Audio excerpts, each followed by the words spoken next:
Underlying love, beneath the surface it lies, in the whispers of secrets and unspoken ties, caught between the heart's gentle tug and the dance of romance, in the arms of love.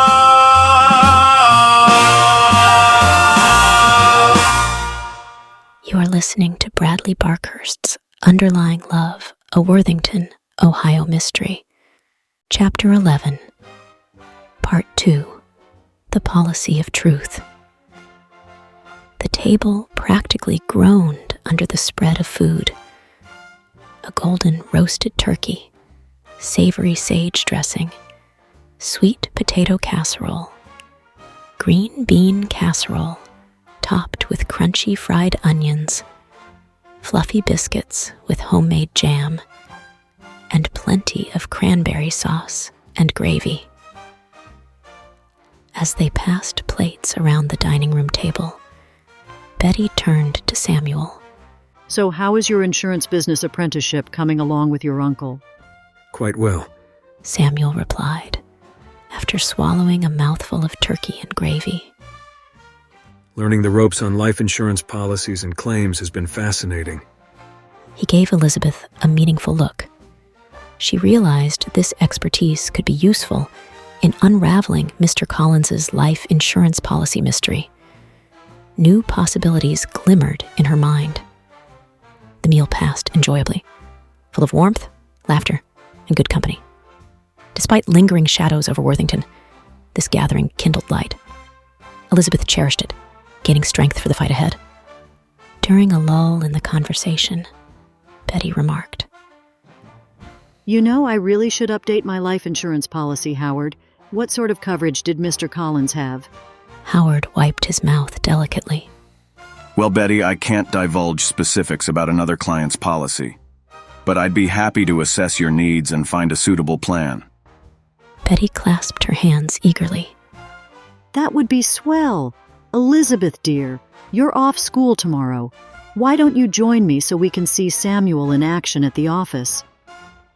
I'd be delighted, Elizabeth replied, catching Samuel's eye across the table. This could be the perfect chance to gain insight into Collins's mysterious policy. Excellent. Come by tomorrow morning and we'll take good care of you, Howard declared. Elizabeth smiled, but inside felt a twinge of guilt about somewhat duping Howard. But revealing the full truth was still too risky.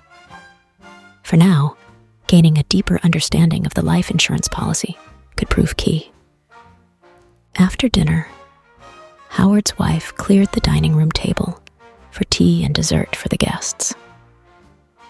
But Samuel took Elizabeth's hand first and drew her aside to the fireplace in the living room. A romantic melody was playing softly on the radio. Samuel pulled Elizabeth close and began slowly swaying to the music. As they danced, he gazed at her tenderly. When I left Worthington all those years ago, I didn't know if I'd ever see you again. He murmured. Having this second chance with you now, it means everything. Elizabeth's heart swelled, and she rested her head on his shoulder. I feel the same way. She whispered. Like fate brought us back together.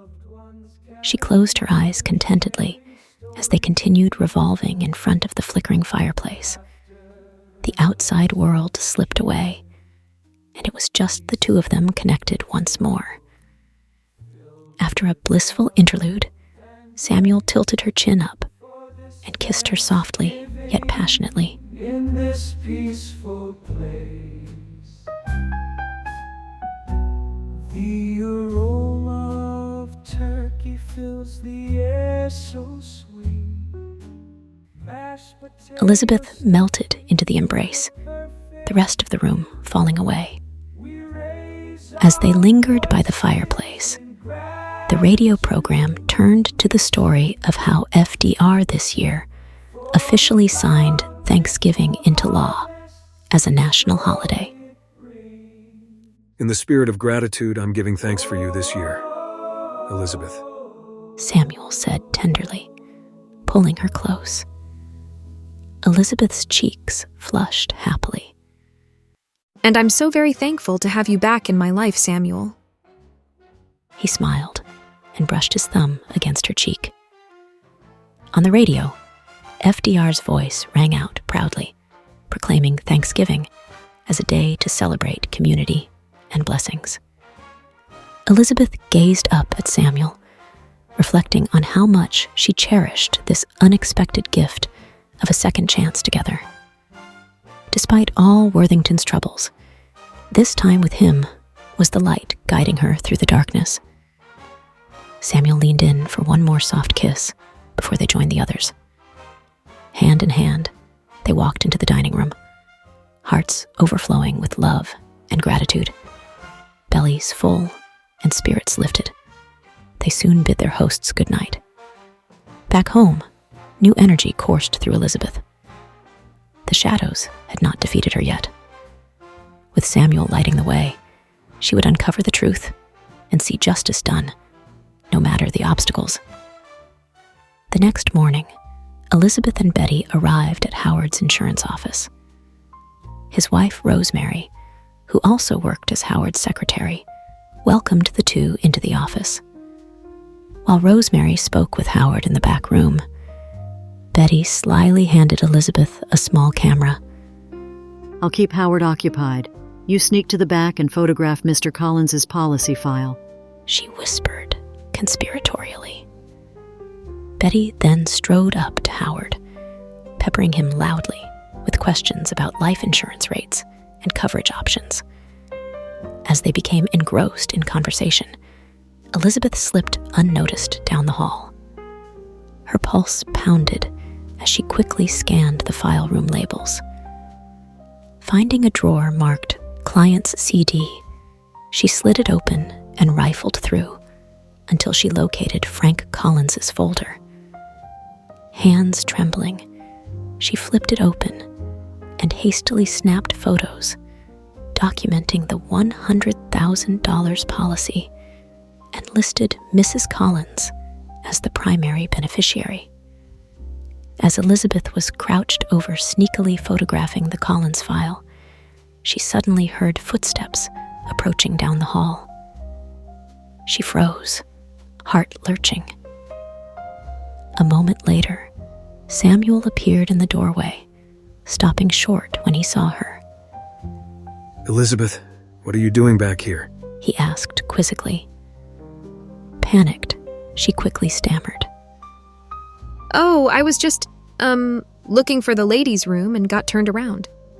She slipped the camera into her pocket discreetly. Samuel raised an eyebrow. I see. Well, the washroom is at the front, not the file room. He studied her face closely. Elizabeth tried to look innocent.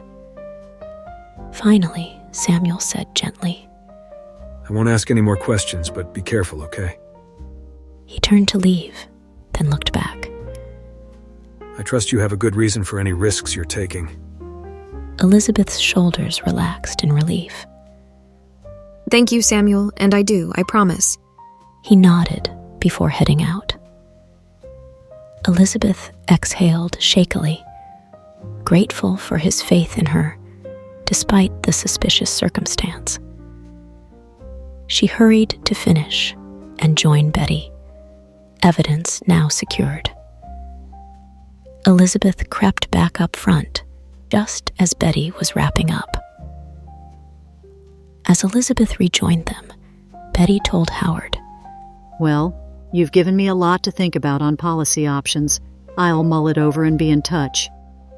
Excellent. Let me know if any other questions arise. Howard replied jovially, shaking their hands. Betty and Elizabeth bid Samuel and his uncle goodbye for now. Outside the office, Betty turned to her eagerly. Well, were you successful?